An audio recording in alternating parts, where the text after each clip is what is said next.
Tumayo na po tayo, mga mahal na kapatid.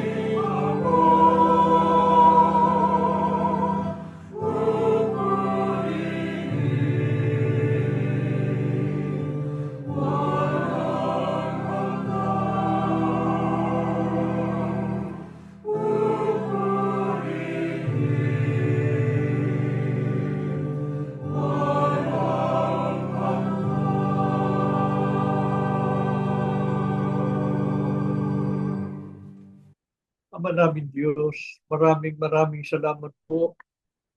Nasapit namin muli ang banal na sandaling ito ng aming pagsamba. Salamat po sa aming pagtitipon ngayon, sa aming mga pag-aawisan. Ipinadarama mo sa amin ang iyong pag-ibig. Salamat po. Hindi mo kami iniiwan. Ikaw ang aming Ama na laging lumilingap sa amin. Palibasa'y nababatid mo ang kalalagayan namin. O Diyos, salamat ng marami. Patuloy mong ibinibiyaya ang pagkakataon na kami makapagsagawa ng ganitong mga pagsamba mula nang kami itinakwil ng mga kapatid. Nanatili kami sa panig mo. Nanindigan kami sa pagsunod sa iyong mga aral. Ikaw, Ama, ang hindi nagtakwil sa amin. Dinampot mo kaming magkakapatid, mga lingkod mong nanindigan sa pagsunod sa iyo. Salamat ng marami. Sa panahong ito'y lalo naming napatunayan ang kadakilaan ng iyong pag-ibig. Lalo naming nakita ang maraming gawa ng iyong kamay sa aming buhay. Ikaw ang nagtaguyod sa amin sa mga pag-uusig naming binata. Hanggang ngayon narito kami dahil ikaw o aming Ama ang laging tumutulong at na umaalalay sa amin. Purihin ka aming Ama, sinasamba ka ng aming mga puso. Pakitanggapin mo po kaming magkakapatid. Panginoong Yesus, salamat din po ng marami sa iyo sa pag-alalay at pagtulong mo sa amin. Araw-araw sa aming buhay, binabaka namin ang mga kalumbay. Salamat, Panginoon. Inaaliw mo kami. Binibigyan mo kami ng inspirasyon at lagi mo kaming pinangungunahan sa mga paglalakbay. Purihin ka, Panginoong Yesus. Sinasamba ka po ng aming mga kaluluwa. Ipamagitan mo po kaming muli sa at maawa ka po. Lingapin ang aming mga pagsamba. Amang banal, mamalagi kaming nakaugnay sa diwat layunin ng pagsusugo mo sa mga huling araw. Tulungan mo po kaming lahat manatiling matatag na nangahawa sa mga aral na kanilang itinuro sa amin. Mamalagi po kami sa daan ng kaligtasan. Sa pagtanggap namin ng iyong mga salita, pakigayak ang aming mga sarili. Patuloy kaming maging mananampalataya at tagatupad ng iyong mga aral. Maganap po namin hinihiling lahat sa pangalan po ng aming Panginoong Hesus-Kristo.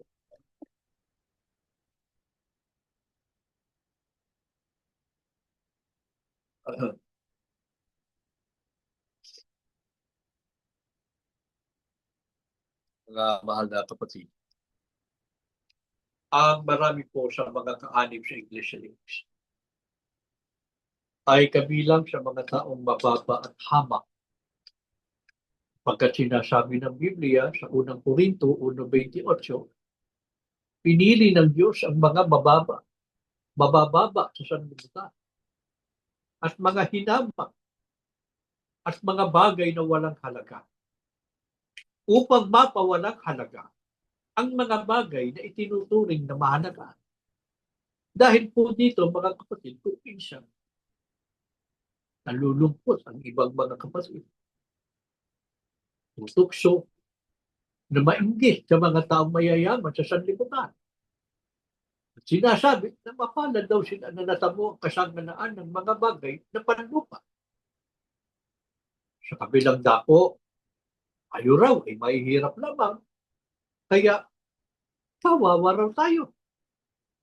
Ito po ay maling isipan na hindi po dapat sumagi man lamang sa sinumang tao ng Diyos. Kung ang marami man po sa mga kaanib sa Iglesia ni Cristo ay hindi naging mayaman sa daigdig na ito, subalit sa harap po ng Diyos, tayo ang tunay na mayaman at mapalad. At ang ating kapalaran ay higit na dakila kaysa mga tao ng sanlibutan. Bakit po ang kapalaran ng mga kaanib sa Iglesia ni Cristo ay higit na dakila kaysa mga tao sa mundo? Sapagkat ang sabi ng Biblia sa Santiago 2:5, hindi baga pinili ng Diyos ang mga dukha sa sanlibutan ito upang maging mayayaman sa pananampalataya at mga tagapagmana ng mga kahariang ipinangako niya. Kayo ang sumagot, mga kapatid. Ito ba ang kawawa? Dukha sa sanlibutan, pero mayayaman sa pananampalataya. Na dahil sa mayaman sa pananampalataya, mga tagapagmana ng kaharian ng Diyos. Kawawa ba yun?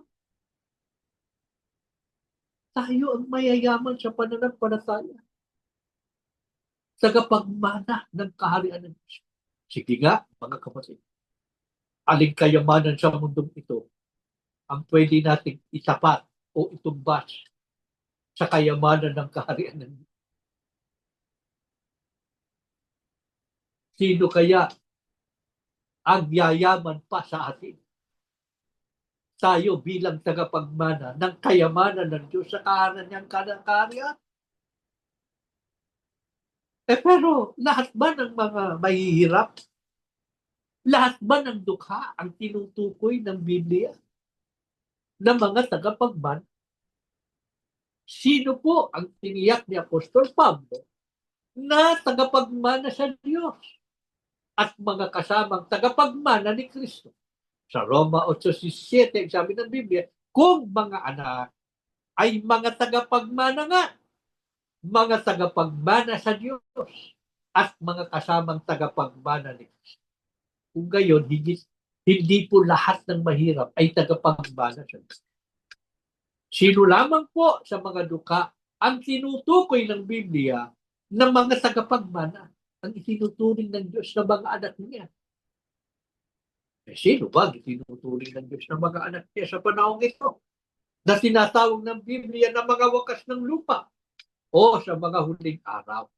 Isaiah 43:5-6, ang sabi ng Biblia, aking sasabihin sa hilagaan, hayaan mo, at sa timugan, huwag mong pigilin. Dalhin mo rito ang aking mga anak na lalaki na mula sa malayo at aking mga anak na babae na mula sa mga wakas ng lupa. Tayo ba yan, mga kapatid? Sino man tinutukoy dito ng hula ng Diyos? Sa talatang 5, huwag kang matakot sapagkat ako'y sumasa iyo. Aking dadali ng iyong lahi mula sa silanganan. Ang silangan po'y tumutukoy sa is.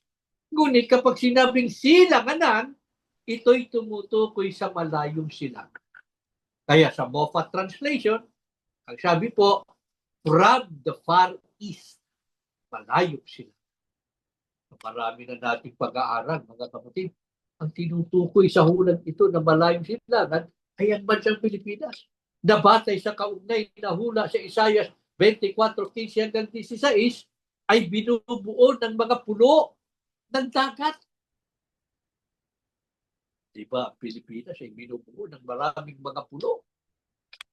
Sa bansang Pilipinas na nasa silanganan o malayong silangan, dito po nagmula ang lahi ng sugo ng Diyos na binabanggit sa Isaiah 43:5 hanggang 6 sa panahong mga wakas ng lupa na siyang panahong ating nilalakbay. Sino po ang sugo ng Diyos sa ating panahon? Mga wakas ng lupa. Wala pong iba kundi si kapatid na Felix Wayman. Ang kanyang lahi o mga naging bunga ng kanyang pangangaral ay ang mga kaanib sa Iglesia ni Cristo na ating kinaaniban. Kaya sa hula, sinabi ng Diyos sa kanya, kay kapatid na Felix Manalo, huwag kang matakot. Kasi, ano ba, may pagmamalaki ng kapatid na Manalo nung siya'y nagsisimula. Mahirap, walang pinag-ara, halos walang pinag-aralan. Di ba? Walang impluensya. Kahit sarili niyang mga kamag-anak, ayaw siyang tanggapin. Pero sabi ng Diyos, huwag kang matakot. Siya kapagkat ako'y sumasa iyo. Siya lamang ba?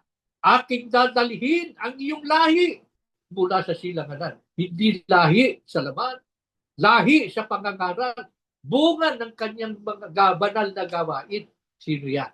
Ang Iglesia ni Cristo sa mga huling araw na ating kinabibig. Tayo po kung gayon ang tinutukoy mga kapatid ng Biblia na mga anak ng Diyos. Ang Diyos mismo ang nagpahayag, aking mga anak na lalaki na mula sa malayo silangan. At ang aking mga anak na babae na mula sa mga wakas ng lupa. Yan ang ating mga huling araw. Tayo po ang tunay na mga tagapagmana ng mga pangako ng Diyos. Kaya bagaman ang marami sa atin ay mga duka, ay tayo pa rin po ang tunay na mapapalad sapagkat sa harap ng Diyos, tayo ang tunay na mayayaman. Dahil tayo ang mga tagapagmana ng mga kayamanan ng Diyos sa kanyang kahanan. Ang kayamanan naghihintay para sa atin ay higit po na dakila kaysa mga kayamanan sa sanlibutan. Paano po ang mga pag-uusip at mga kapigyati ang ating tinitiis? Masasabi pa rin bang mapapalad tayo gayong araw-araw ng buhay natin sa mundo nagdurusa tayo? Bakit tayo ay higit na mapalad pa rin sa kabila ng mga pagdurusa, mga pag-uusig at kahirapan na ating nararanasan sa buhay? Sapagkat ang ating pagtitiis ng mga pag-uusig, kapigatian at mga kahirapan ay hayag na katunayan tayo po ang aariin ng Diyos na karapat-dapat sa kanyang kahanan. Ano ang katunayan? Sa ikalawang Tesalonica 1:4 hanggang 5, ang sabi ng Biblia, dahil sa inyong pagtitiis at pananampalataya sa lahat ng mga pag-uusig sa inyo at sa mga kapigatiang inyong tinitiis. Kawawa ba yan? Na isang tandaghayag ng masuwid na paghukom ng Diyos upang kayo'y aniing karapat-dapat sa kaharian ng Diyos. Aba, hindi kawawa eh. Talagang pagdadaanan mo yan. Yan ang maghahatid sa iyo sa kaharian ng Diyos. Kung pagtitiisan mo lahat ng mga pag-uusig at mga kapigatian, kung malalampasan mo lahat ng yan, yan ang maghahatid sa atin sa pananahanan sa kaharian ng Diyos o sa bayan.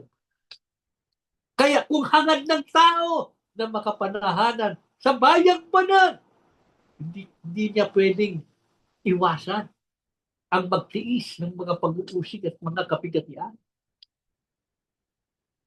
Yan ang dahilan kaya natin dinaranas yan ngayon, mga kapatid. Yan ang matibay na katunayan. Tayo ang tinalaga ng Diyos na makapiling niya sa kanyang kahanan. Kawawa ba yun, mga kapatid? Kailan tatamasahin ng mga kaanib sa Iglesia ni Cristo? pinakadakilang kapalaran doon sa kaharian ng Diyos. Pagkatapos na makapagtiis at makapagtagumpay ng mga pag-uusig, kapigatian at kahirapan sa talatang 7, ang sabi ng Biblia, kayong mga pinigati ay bigyang kasama namin ng kapahingahan sa pagpapakahayag ng Panginoong Hesus mula sa langit. Sa araw po ng paghuhukom, sa pagbabalik ng Panginoong Hesukristo, tatapusin na ng Diyos ang ating mga pagtitiis. Wawakasan na ng Diyos ang lahat ng pag-uusig, pagdurusa at kabigatian, nagpapahirap ng ating mga kalooban. Paano? Ang sabi, kayong mga pinigati ay bigyang kasama namin ng kapahingahan. Papahinga na tayo sa lahat ng nararanasan sa mundo. Tapos na. Saan yun? Saan naroon ang kapahingahang binabanggit? Doon sa kaharian ng Diyos. Doon sa bayang banal. Sapagkat doon ay wala ng pagluha, wala ng dalamhati, wala ng pagdurusa. Hindi na mararanasan doon ang pag-uusig, mga kapatid. Ang pagdigipit, ang pang-aapi. Doon ay wala ng hirap, wala ng pagod, wala na rin ng gutom o ang uhaw. Higit sa lahat ay wala ng kamatayan. Kaya isang malwalating buhay at pamumuhay ang ating tatamasahin sa tunay nating tahanan. Pawang kaligayahan at kagalakan ang ating mararanasan doon. Walang anumang kayamanan sa mundong ito ang maaaring itumbas sa dakilang kapalaran naghihintay para sa atin na mga tunay na kaani sa Iglesia ni Cristo. Ngunit mga kapatid, naglalakbay po tayo. Opo, malapit na ang dakilang araw ng kagantihan. Pero naglalakbay po tayo sa maikling panahon sa daigdig na ito.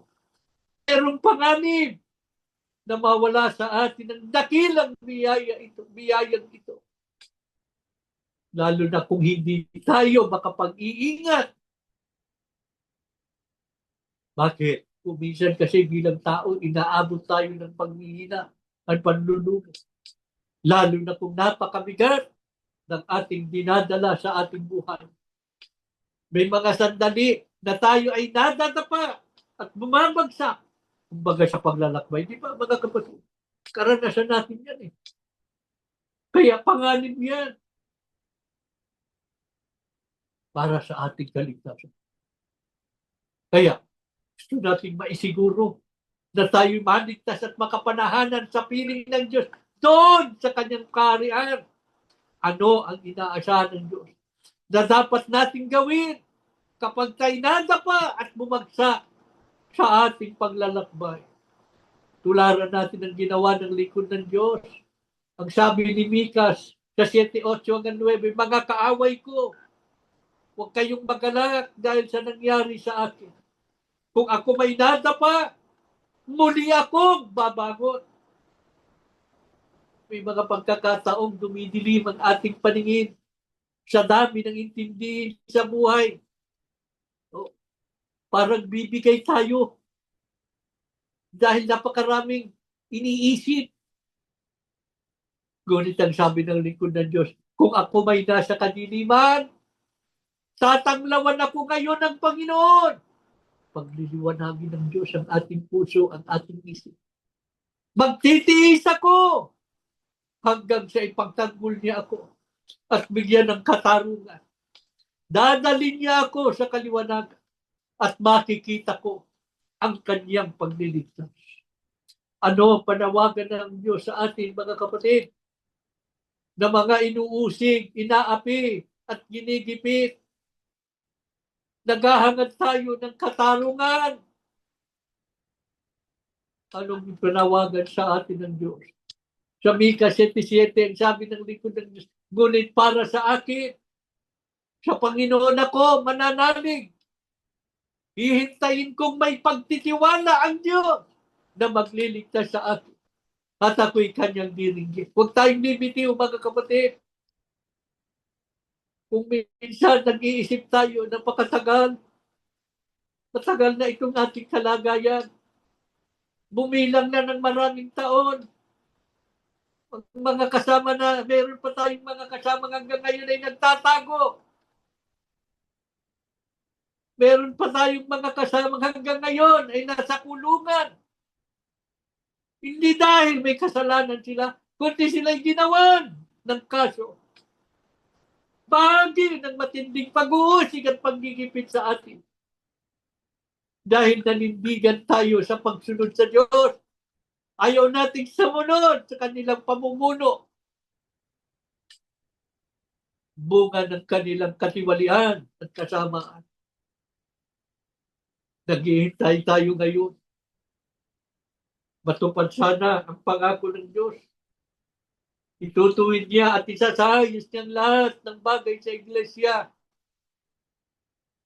Pero minsan ay nag-iisip tayo, kailan pa kaya darating ang araw na yun?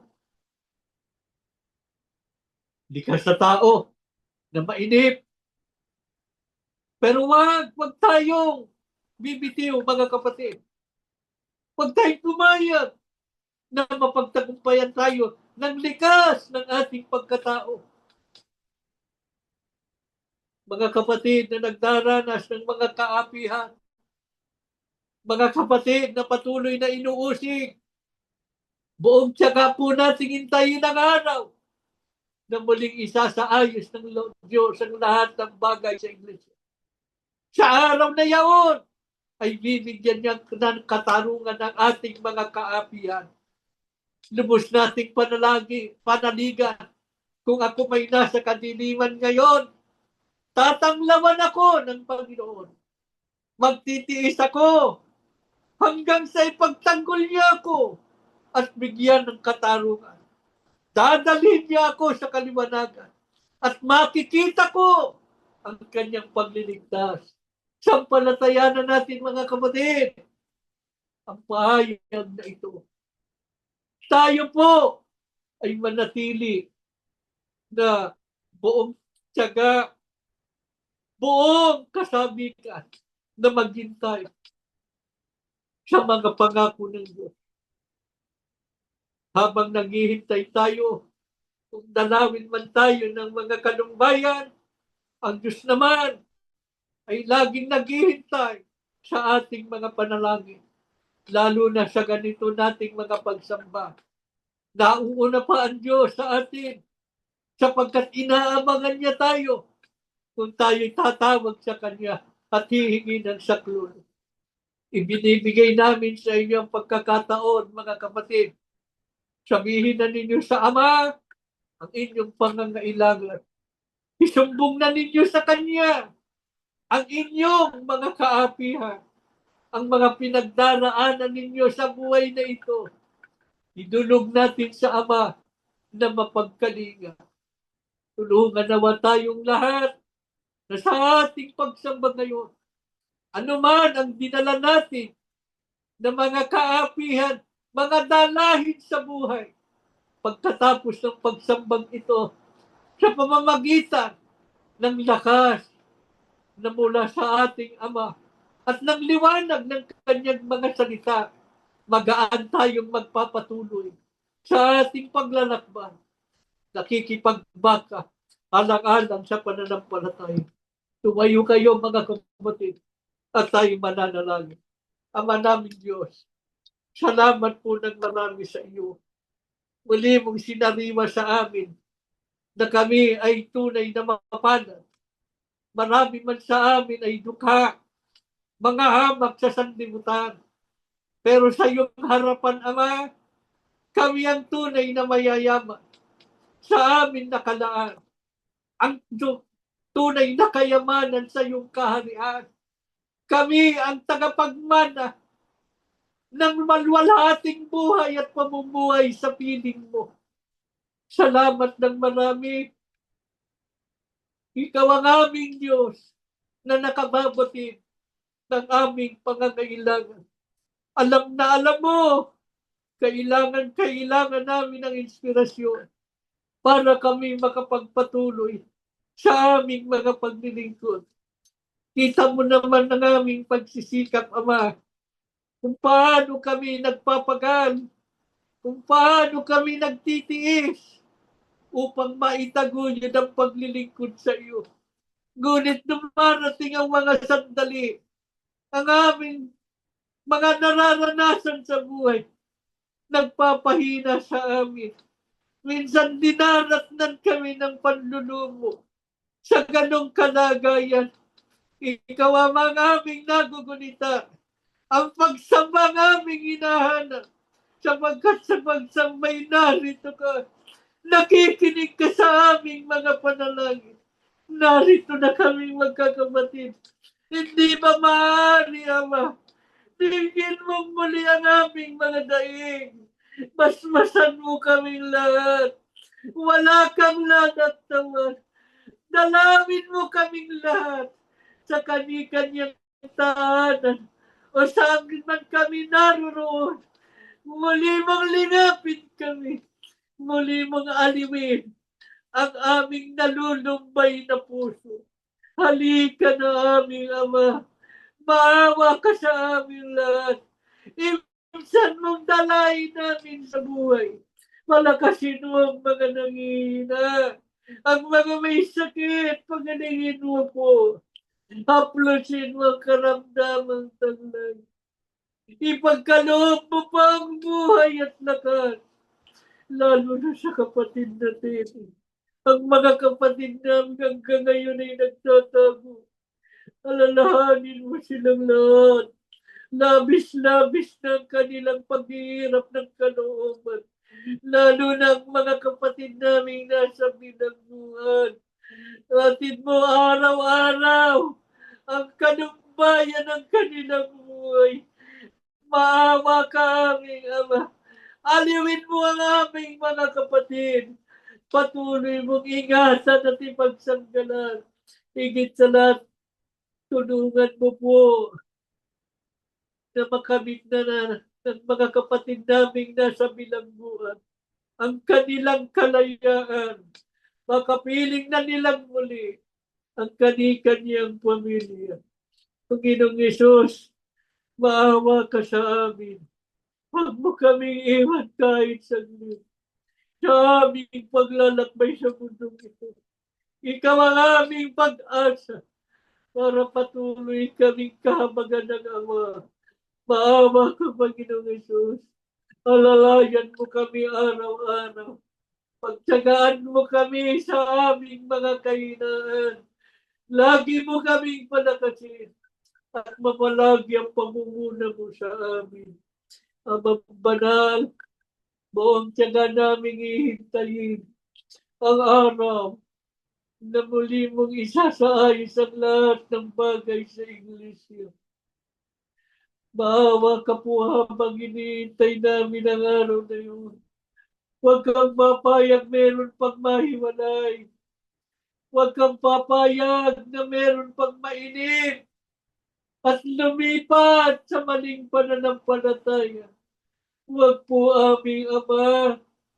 Tulungan mo kaming lalong maging matatag sa paghahawak sa mga aral na itinuro ng iyong sugo. Dito kami manalig at sumampalataya. Ito ang patuloy naming isakatuparan sa aming buhay para mamalagi po kami sa daan patungo sa kaligtasan. Tiwalang-tiwala kami, Ama. Muli mong narinig ang aming mga panalangin at muli mong binasbasan ang iyong mga anak sa pangalan po ng aming Panginoong Hesus Kristo. Amen.